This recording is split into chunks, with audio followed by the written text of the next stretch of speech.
வார்த்தை, ஒரே ஒரு வார்த்தை நீங்க சொல்லி பாருங்க. ஒருவேளை இயேசுவே நீர் உண்மையான தேவனா இருந்தா என்ன இந்த சூழ்நிலையிலிருந்து மாத்துங்கன்னு ஒரே ஒரு வார்த்தை நீங்க சொல்லி பாருங்க. ஒருவேளை அந்த தேவன் உண்மையா இருந்தா உங்க சூழ்நிலையை மாத்துவாரு. அந்த நீங்க ருசிப்பீங்க. அப்ப நீங்க அவரை தேடுங்க நான் சொல்லுவேன். எடுத்துங்க பிரதர், நீங்க சர்ச்சுக்கு வாங்க, நீங்க ஜெபம் பண்ணுங்க, நீங்க வந்து வேதத்தை வாசிங்க, அப்படிலாம் நீங்க ஒரு முறை ருசிச்சு பாருங்க. ஒரு கடைக்கு போறீங்க, இந்த கடைக்கு போனா பிரியாணி நல்லா இருக்குமா இருக்காதா? சாப்பிட்றோம், டேஸ்ட் பண்றோம், நல்லா இருந்தா சாப்பிட்றோம், இல்லையா அடுத்த முறை அடுத்த கடைக்கு போறோம். அதே மாதிரி நான் சொல்லுவேன், நீங்க எல்லா தெய்வத்துக்கிட்டே போங்க, நீங்க எல்லார்கிட்டையும் கேளுங்க, உங்களுக்கு எல்லா சான்ஸ் தரேன். ஒவ்வொரு நாளைக்கு ஒருத்தர் கேட்டுட்டு வந்து எனக்கு பதில் சொல்லுங்க. கடைசியா நான் ஒருத்தர் சொல்றேன், அவர்கிட்ட நீங்க ஒரே ஒரு முறை நீங்க இந்த வார்த்தையை சொல்லி பாருங்க. அவர் உண்மையுள்ள தேவனா இருந்தா உங்களுக்கு பதில் கொடுப்பாரு, உங்க சத்தத்துக்கு அவர் செவி கொடுப்பாருன்னு அந்த சூழ்நிலைகள் மாறும். அல்லேலூயா. இந்த விசுவாசம் நம்பிக்கை நம்முடைய வாழ்க்கையில் இருந்தா நாம என்ன பண்ணுவோம்? ருசிக்கிறவர்களா இருப்போம். அநேகரையும் நாம என்ன பண்ணுவோம்? ருசிக்க வைப்போம். நம்ம ஒரு பிரியாணி சாப்பிடுறோம், இந்த கடை நல்லா இருக்குன்னு சொன்னா என்ன பண்ணுவோம்? நம்ம மட்டும் சாப்பிட போக மாட்டோம். ஃப்ரெண்ட்ஸ் கிட்ட, உறவுகள் கிட்ட, நண்பர்கள் எல்லாம் சொல்லுவோம், இங்க வாங்க, இங்க வாங்க, இந்த ஒரு கடை இருக்கு பாருங்க, இந்த கடைக்கு போய் சாப்பிட்டு பாருங்க, அவ்வளோ அருமையா இருக்கு பிரதர். உடனே நம்ம ஃப்ரெண்ட்ஸுக்கு எல்லாம் சொல்லுவோம். அதே மாதிரி நம்முடைய வாழ்க்கையில முதல்ல நாம அவரை ருசிக்கணும். ருசிச்ச நாம எல்லாரையும் என்ன பண்ண வைக்கணும்? ருசிக்க வைக்கணும். ஹல்லேலூயா, ஹல்லேலூயா. அப்படிப்பட்ட ஒரு ஜீவியத்தை தேவன் நம்முடைய வாழ்க்கையில என்ன பண்றாரு? எதிர்பார்க்கிறார். அடுத்தது 5வது 4 வசனம் முடிச்சாச்சு. 5 ரோமர் 8:28. ரோமர் 8ஆம் அதிகாரம் 28ஆம் வசனம். அன்றியும் அவருடைய தீர்மானத்தின்படி அழைக்கப்பட்டவர்களாய் தேவனிடத்தில் அன்பு கூறுகிறவர்களுக்கு சகலமும் நன்மைக்கு ஏதுவாய் நடக்கிறது என்று அறிந்திருக்கிறோம். அதாவது இந்த வசனம் ரொம்ப ரொம்ப முக்கியம். இந்த வசனம் யாருடைய வாழ்க்கையில தேவனால் அழைக்கப்பட்டதுனாலதான் நீங்க எங்க இருக்கீங்க? இன்னைக்கு ஆலயத்துக்குள்ள அமர்ந்து இருக்கணும். இன்னைக்கு தேவ வசனத்தை கையில எடுத்து உட்கார்ந்துட்டு இருக்கோம். காரணம் என்ன? ஆண்டவர் நம்மை அழைத்து இருக்கிறார். இப்போ அழைத்த நாம இன்னும் ஒரு படி அவர் கிட்ட வரணும்னா எங்க போகணும்? தெரிந்து கொள்ளப்பட்டவர்களுடைய சந்ததிக்குள்ள வரணும். அழைக்கப்பட்டுட்டோம், எல்லாருமே அழைக்கப்பட்டுட்டோம். அழைக்கப்பட்டா போதுமா பிரதர்? எனக்கு அழைக்கப்பட்டா போதுமா, நான் ஆண்டவர்கிட்ட வந்துருவேனா? இல்ல. அழைக்கப்பட்ட நானே இன்னும் ஒரு படி கிட்டி சேரணும். என்ன பண்ணணும்? அழைக்கப்பட்டவன் தெரிந்து கொள்ளப்பட்ட பட்டியல்ல நான் வரணும். நான் சொல்றது புரியுதுங்களா? அப்போ எங்க சொல்றது? அன்றைய அவருடைய தீர்மானத்தின்படி அழைக்கப்பட்டவர்கள் தேவனிடத்தில் அன்பு கூறுகிறவர்களுக்கு சகலமும் நன்மைக்கு ஏதுவாய் நடக்கிறது என்று அறிந்திருக்கிறோம். அப்போ நீங்க இன்னைக்கு ஆண்டவரை அழைக்கப்பட்டவர்களா இருந்தீங்கன்னா உங்க வாழ்க்கையில, உங்களுடைய குடும்ப சூழ்நிலையில, உங்களுடைய உறவுகள் மத்தியில, நீங்க இருக்கிற இடத்துல நீங்க எவைகள் எல்லாம் கடந்து போகிறீங்களோ இதெல்லாம் யாரால் நியமிக்கப்பட்டிருக்கிறது? தேவனால் நமக்கு இவைகள் நியமிக்கப்பட்டிருக்கிறது. இப்படிதான் நம்ம கடந்து போகணும்ன்றது ஆண்டவர் நமக்கு முன்னாடி என்ன பண்றாரு? Preplan. ஏன்னா நாம நினைக்கலாம், அப்ப இந்த தீமையை அனுபவிச்சுதான் நான் கர்த்தர்கிட்ட போகணும்னு ஆண்டவர் நினைக்கிறான்னு நம்ம நினைக்கலாம். ஆனா உண்மையான கர்த்தர் என்ன தெரியுங்கிறாங்க அந்த இடத்துல? அதாவது எங்கெல்லாம் வந்து உபத்திரவமோ பாடுகளோ தீமையோ இவைகள் எல்லாம் நம்ம கடந்து போகும்போது அவைகளின் மத்தியில தான் கர்த்தர் என்ன செய்வாரா? நன்மை செய்வார். ஹல்லேலூயா. அதாவது உபத்திரவத்தின் மத்தியில, பாடுகளின் மத்தியில, கஷ்டத்தின் மத்தியில தான் கர்த்தர் என்ன பண்ணுவார்? நமக்கு நம்மை வழி நடத்துவாரு, நமக்கு நன்மை செய்வாரு, அவரை ருசிக்கும்படி நம்மை செய்வாரு, அவரை நம்பும்படி செய்வாரு. அவர் நமக்கு அதன் மத்தியில தான் இருந்து கரம் பிடிச்சு நம்மளை என்ன பண்ணுவாரு? நடத்துவார். ஹல்லேலூயா, ஹல்லேலூயா. ஒருவேளை பாடுகளோ பிரச்சனைகளோ உபத்திரவங்களோ என் வாழ்க்கையில இல்லைன்னு வச்சுக்கங்களேன், நான் யாரை தேடி வந்திருக்க மாட்டேன். எனக்கு கடவுள் என்ன பண்ணிருக்க மாட்டாரு? தேவைப்பட மாட்டாரு. தெரிஞ்சுக்கிறது இல்லை, எனக்கு தேவையே பட மாட்டாரு. பிரச்சனையே இல்லை, நல்லா இருக்கேன், நான் நல்லா இருக்குமா வந்து பார்த்துட்டு போறேன். இன்னைக்கு எப்படி இருக்கிறாங்க மற்ற ஜனங்க? வாரத்துக்கு ஒரு நாளோ இல்ல மாசத்துக்கு ஒரு நாளோ அவங்களுக்கு எப்போ தோணுதோ பண்டிகை நாட்கள்ல எங்க வராங்க? கடவுளை தேடி வராங்க. யார? அவங்க கடவுளை தேடி வராங்க. ஆனா நமக்கு தெரியும், நான் இந்த வாரம் என் தேவனுடைய ஆலயத்துக்கு கடந்து வந்து நான் கடந்து போனதான் இந்த வாரம் முழுவதும் தேவன் என்னை சமாதானத்தோடு நடத்துவார். அவருடைய வார்த்தையினால் என்னை நடத்துவார். அவர் கரம் பிடித்து என்னை நடத்துவார். என் வாழ்க்கையில் நடக்கிற எல்லா பிரச்சனைகள் எல்லாம் தேவனால் தீர்மானத்தின்படி நடக்கிறதுனால எல்லாவற்றையும் வசனத்தை கொண்டு என்னை போதித்து பலப்படுத்தும். அந்த வசனம் என்ன பண்ணும்? ஒவ்வொரு நாளும் என்ன ஸ்ட்ரெங்தன் பண்ணும், என்னை உருவாக்கும், என்னை பலப்படுத்தி கொண்டே இருக்கும், என்னை உருவாக்கி கொண்டே இருக்கும். அதற்காக தான் சில நேரத்துல இவைகள் எல்லாம் நன்மைக்கு ஏதுவாய் நடக்கிறது என்பதை அறிந்து நம்ம என்ன பண்ணோமா, ஸ்தோத்திரம் பண்ணி தேவனிடத்துல கடந்து போயே ஆகணும். வாழ்க்கையில நடக்கிற எல்லா விஷயமா இருக்கட்டும், அது எதுவா இருக்கட்டும், அது ஒரு இழப்பாக கூட இருக்கட்டும், அவைகள் எதற்காக நமக்கு அது நன்மையாய் மாற்றப்படும். அந்த தீமையில மத்தியில தேவன் நம்மோடு பயணிக்கிறார் பாருங்க, அவரை ருசிக்கும்படியாக தான் ஆண்டவர் அதை உணரும்படியாக, ஏய் நான் உன் கூட தான்ப்பா இருக்கிறேன், நான் உன் கரத்தை பிடிச்சுதான்ப்பா நடத்திட்டு வரேன், நான் உன் பக்கத்துல தான் இருக்கேன், நீ பயப்படாதே. அந்த வசனத்தை அவர் சொல்லி யார் மூலமாகவோ, வார்த்தையின் மூலமாகவோ, பாடலின் மூலமாகவோ அதை சொல்லும் போது, அது நடக்கும் போதெல்லாம் உங்களை அறியாமலே ஒரு கண்கள் அப்படியே தண்ணீர் வர ஆரம்பிக்கும். ஆண்டவரே நீங்க என் கூட இருக்கிறதுக்காய் நன்றி, இந்த சூழ்நிலைகளுக்காய் நன்றி. இதை யார் நம்ம புரிஞ்சுக்க முடியும்?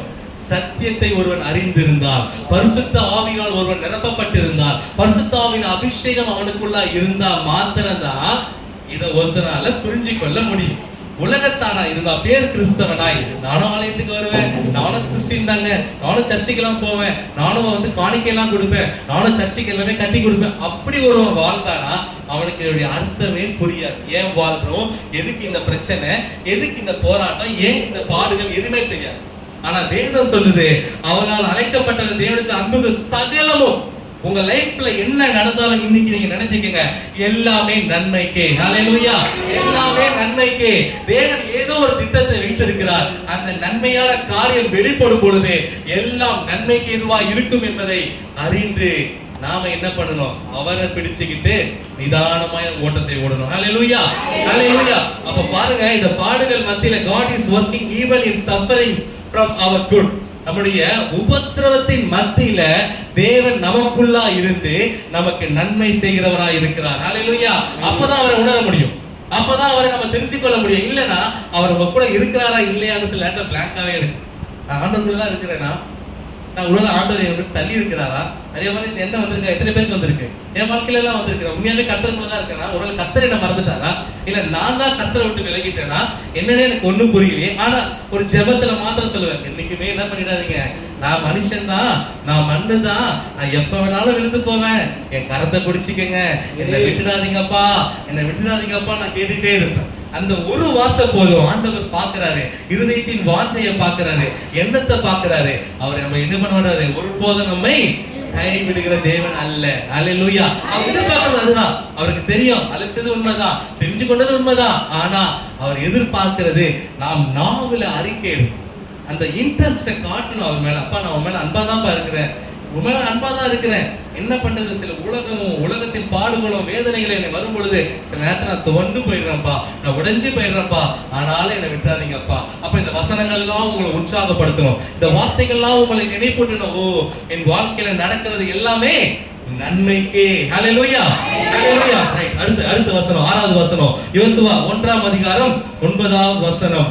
நான் உனக்கு கட்டளையிட, யோசுவா 1:9, நான் உனக்கு கட்டளையிடவில்லையா, பலன் கொண்டு திடமனதாயிரு, திகையாதே, கலங்காதே, நீ போகும் இடமெல்லாம் உன் தேவனாகிய கர்த்தர் உன்னோடு இருக்கிறார். ஹல்லேலூயா. அப்போ இந்த இடத்துல நம்முடைய வாழ்க்கையில துன்பங்கள், சவால், அப்புறம் கடினமான பாதைகள், இப்படிப்பட்ட எல்லா காரியங்கள் வரலாம்.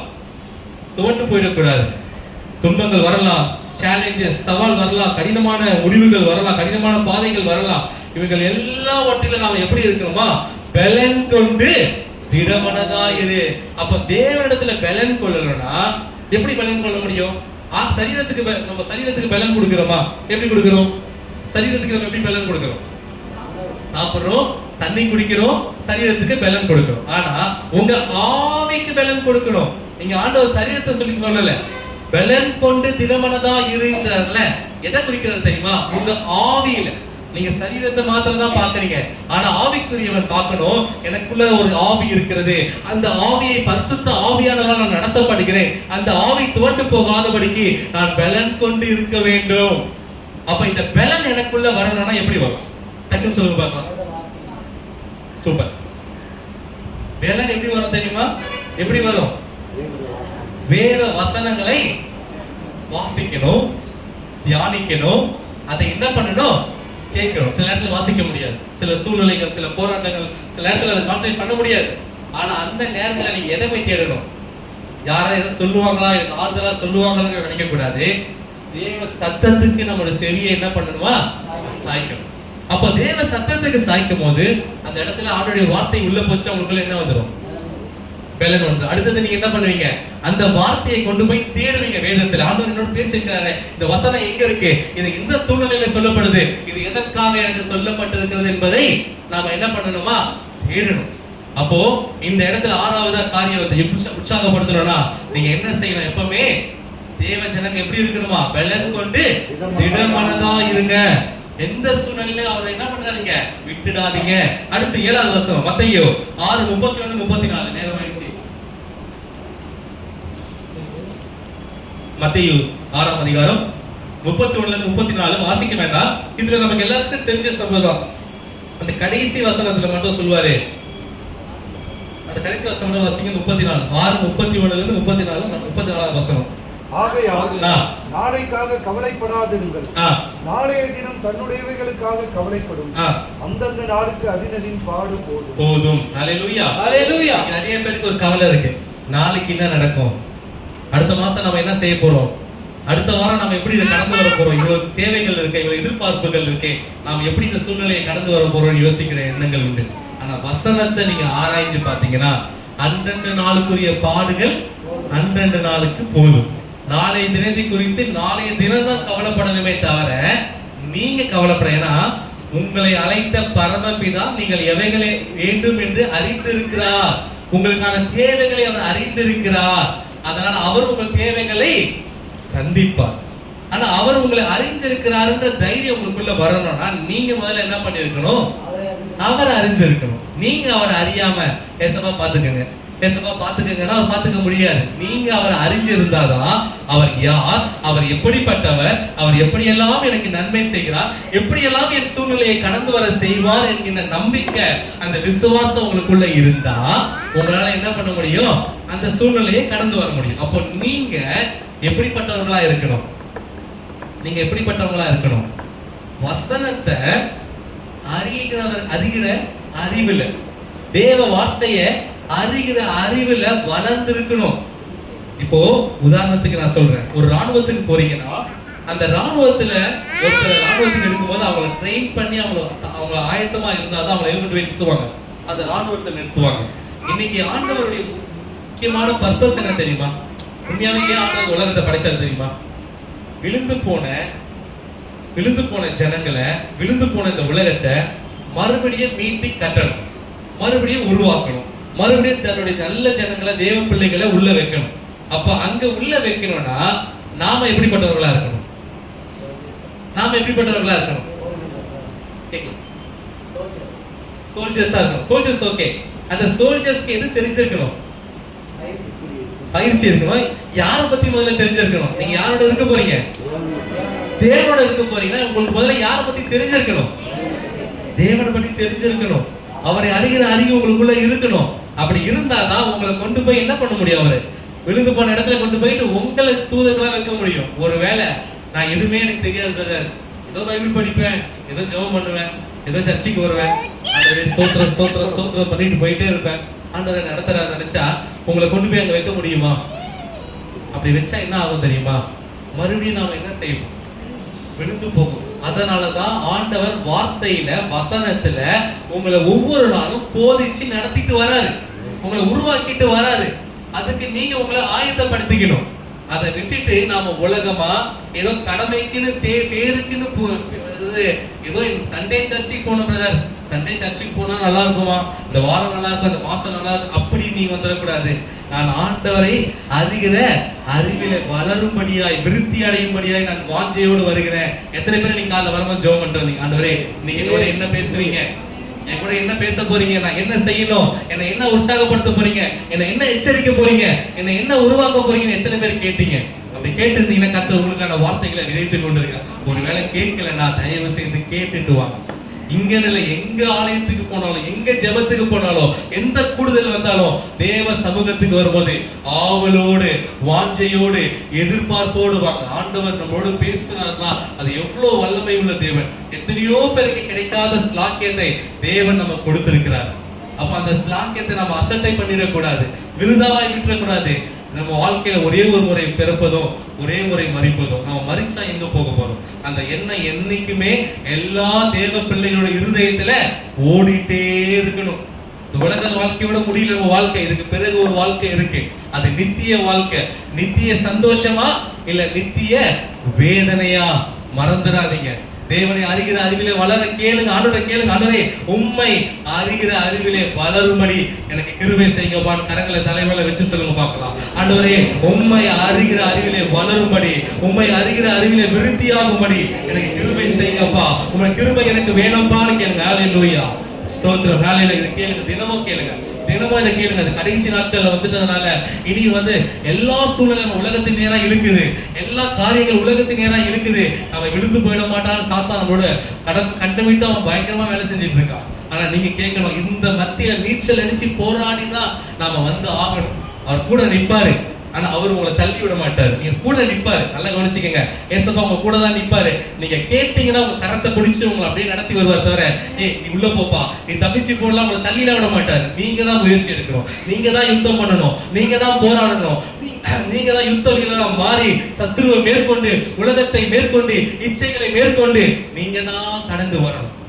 அதற்கு தான் தேவன் உங்களை ஆயத்தப்படுத்தார். இன்னைக்கு நீங்க நின்றுட்டீங்கன்னா அன்னைக்கு அவர் ராஜ்யத்துல நீங்க தான் அவருடைய தூண்களா நிற்பீங்க. ஹல்லேலூயா, ஹல்லேலூயா.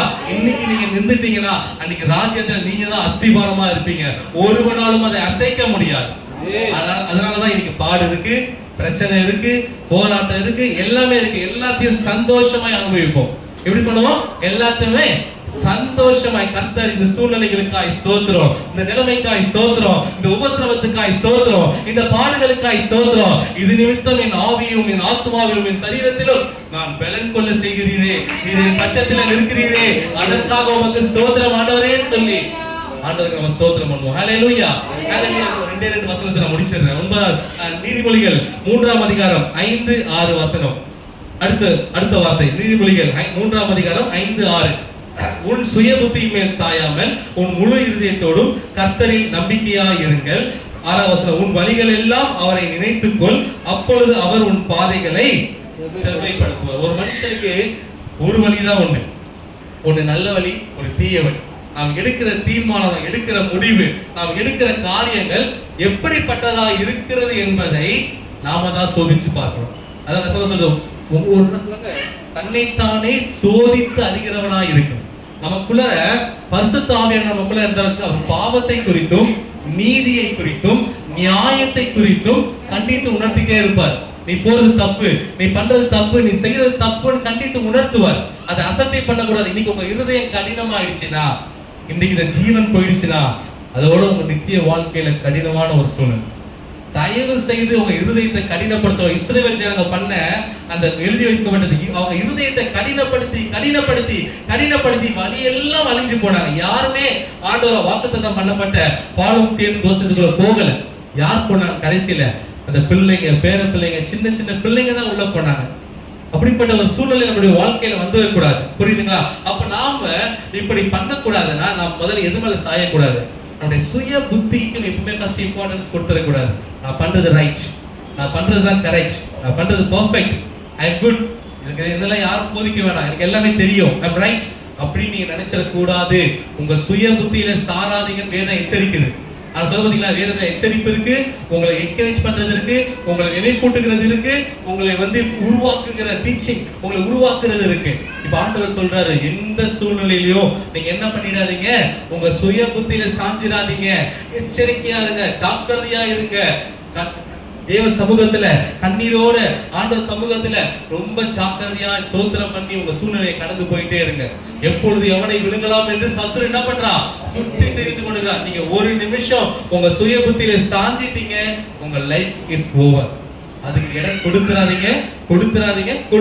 ஆவியானவர் சபைகளுக்கு ரொம்ப எச்சரிப்பா சொல்றாரு இந்த இடத்துல. ரொம்ப கவனமா இருக்கணும். அப்ப நாம இருக்கிற ஒரே ஒரு வழிதான், ஒரு நல் வழியில தீய வழி. நாம ஒரு வழியை உருவாக்கி இந்த வழிதான் கரெக்ட் நம்ம டிசைட் பண்ணிட்டோம், நான் என் சுய புத்தியில சாஞ்சிட்டேன், நான் விழுந்து போயிட்டேன்னு அர்த்தம். நான் விழுந்து போகாதபடி ஜாக்கிரதையா இருக்கணும். அடுத்து 9வது காரியம், ரோமர் 15ஆம் அதிகாரம் 13வது வசனம். ரோமர் 15:13, பரிசுத்த ஆவியின் பலத்தினாலே உங்களுக்கு நம்பிக்கை பெருகும்படிக்கு. ரோமர் 15:13, பரிசுத்த ஆவியின் பலத்தினாலே உங்களுக்கு நம்பிக்கை பெருகும்படிக்கு, நம்பிக்கையின் தேவன் the God of hope விசுவாசத்தில் உண்டாகும் எல்லாவித சந்தோஷத்திலும் சமாதானத்திலும் உங்களை நிரப்புவாராக. இன்னைக்கு உங்க வாழ்க்கையில சந்தோஷம் இருக்கா கேட்பாங்க, சமாதானம் இருக்கா? இருக்கு பிரதர், சந்தோஷம் இருக்கு பிரதர். ஆனா இந்த சந்தோஷமும் சமாதானமும் எதனால வருகிறதுன்னு யோசிக்கணும். நல்லா கவனிங்க, உங்க வாழ்க்கையில் சந்தோஷம் இருக்கலாம், சமாதானம் இருக்கலாம். ஆனா அந்த சந்தோஷமும் சமாதானமும் எதனால வருது? உலகத்தினால வருதா, உங்க சுத்தி இருக்கிற உறவுகளால வருதா, நீங்க நம்பினவங்களால வருதா? அப்படி இருந்தா அந்த சந்தோஷம் சமாதானம் கொஞ்ச நேரம் தான் இருக்கும், அது ரொம்ப நேரம்லாம் இருக்காது. ஒரு வெளியே போனாலோ, வந்தாலோ, சாப்பிட்டாலோ, கொண்டாலோ, பழகினாலோ, பேசினாலோ, ஒரு வேலைக்கு போய் 4 பேர் நண்பர்களோடு ஜாலியா இருந்தாலும், எல்லாமே பண்ணாலும் அந்த சந்தோஷமும் சமாதானம் எவ்வளவு நேரம்? Temporary, it's not a permanent. ஆனா இங்க அப்போஸ்தலன் பவுல் சொல்றாரு, ஆண்டவர்கிட்ட போய், ஆண்டவரே உங்களுடைய ஜனங்களுக்கு சந்தோஷத்தையும் சமாதானத்தையும் தாங்கன்னு அவர் ஜெபம் பண்ணாரு. நல்லா கவனிங்க, அவருடைய வார்த்தையை பாருங்க. இந்த ஜனங்களுக்கு சந்தோஷத்தையும் சமாதானத்தையும் தாங்கன்னு ஜெபம் பண்ணாரு. அவர் என்ன சொன்னாரு? தேவன் விசுவாசத்தினால் உண்டாகும் எல்லாவித சந்தோஷத்திலும் சமாதானத்திலும். அப்போ உங்களுக்குள்ள சந்தோஷமோ ஒரு சமாதானம் இருக்குதுன்னு வச்சுக்கீங்களேன், அது எதனால உண்டாயிருக்குன்னு தெரியுமா? விசுவாசத்தினால் உண்டாயிருக்கு. ஹல்லேலூயா, ஹல்லேலூயா. அந்த விசுவாசம் ஏன் வரும்? உபத்திரமும் பாடுகள் மத்தியில தான் விசுவாசம் வரும். என் தேவன் என்னை காப்பாற்றுவார், என் தேவன் என்னை நடத்துவார், என்னை சிங்க கெபில போட்டாலே எனக்கு கவலை இல்லை, நான் அவரை ஏதான் வணங்குவேன்னு அங்க யார் இருந்தா? தானியேல் இருந்தார். அந்த இடத்துல 3 பேர் நெருப்புல போட்டாங்க, நெருப்புல போட போறேன்னாங்க, பரவாயில்ல, என் தேவன் கையில நான் கொன்று போட்டாலும் எனக்கு கவலை இல்லை. ஏன்னா நான் யாரும் நம்ம சாத்ராக், மேஷாக், ஆபேத்நேகோ 3 பேர் இருந்தாங்க. அந்த 3 பேரையும் நெருப்புல கொண்டு போய் போடுறாங்க. கொண்டு போனவங்களாம் எரிஞ்சு போனாங்க. ஆனா இவங்களோடு கூட 4வது ஒரு உலாவி கொண்டு இருந்தாரு. அப்ப அந்த இடத்துல நீங்க கவனிச்சீங்கன்னா என்ன நடக்குது? இந்த இடத்துல அவங்க இருந்த விசுவாசம், அந்த விசுவாசம் எதனால வந்துச்சு? அந்த விசுவாசத்தினாலதான் உண்டாகுகிற சந்தோஷமும் இருக்கும், அந்த சமாதானம். அப்ப இங்க உங்ககிட்ட பார்த்து பிரதர் சந்தோஷமா இருக்கீங்களா, சமாதானமா இருக்கீங்களா கேட்டா நீங்க யோசிச்சு பதில் சொல்லணும். என்னுடைய விசுவாசத்துல நான் எப்படி இருக்கிறேன்? உண்மையாகவே நான் சமாதானத்தோடு இருக்கேன். கர்த்தர் என்னை நடத்துவார், கர்த்தர் என்னை பாதுகாத்துக் கொள்வார், கர்த்தர் என்னை எல்லா சூழ்நிலையிலும் அவர் என்னை கரம் பிடித்து நடத்துவார் என்ற நம்பிக்கையோ அந்த உறுதி உங்களுக்குள்ள இருந்தா உங்களுக்குள்ள எப்பவுமே இது இருக்கும், சந்தோஷம் இருக்கும், சமாதானம் இருக்கும். பரிசுத்த ஆவி விளைச்சினால் உங்களுக்கு நம்பிக்கை பெருகும். அப்போ இந்த விசுவாசம் உங்களுக்குள்ள வரணும்னா, உங்களுக்குள்ள ஒரு நம்பிக்கை இருக்கனால, கர்த்தர் மேல ஒரு நம்பிக்கை இருக்கனால, அந்த நம்பிக்கை எப்படி வரும்? பரிசுத்த ஆவி உங்களுக்குள்ள இருக்கும்.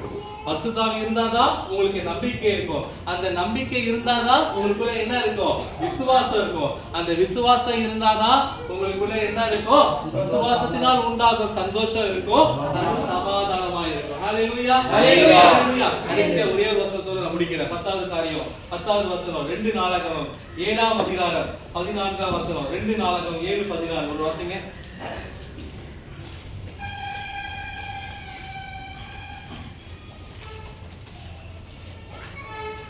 என் நாமம் தரிக்கப்பட்ட என் ஜனங்கள் தங்களை தாழ்த்தி ஜெபம் பண்ணி என் முகத்தை தேடி தங்கள் பொல்லாத வழிகளை விட்டு திரும்பினால் அப்பொழுது பரலோகத்தில் இருக்கிற நான் கேட்டு அவர்கள் பாவத்தை மன்னித்து அவர்கள் தேசத்திற்கு சேமத்தை கொடுப்பேன். ஹல்லேலூயா.